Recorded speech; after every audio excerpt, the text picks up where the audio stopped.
Hi, my name is Guy Fredrickson. Today is Sunday, June 4th, 2023, and this is another update on the Chris Craft. I finished filling all the old wood screw holes on the top planks with the epoxy filler. So I got those laid out up here. And I just wanted to show before and after sanding.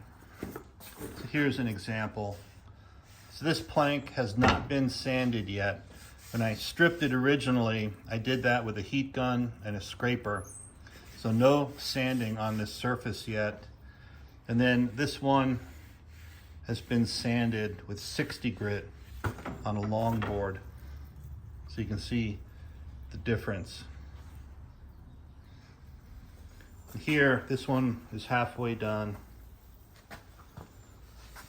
Hasn't been sanded yet. It's been sanded. So this is what I'm using.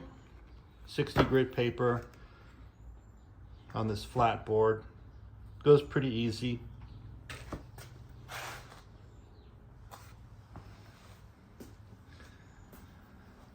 Then after that, get all the frames in place, get everything laid out, and then in a couple of weeks, hopefully, start attaching these planks.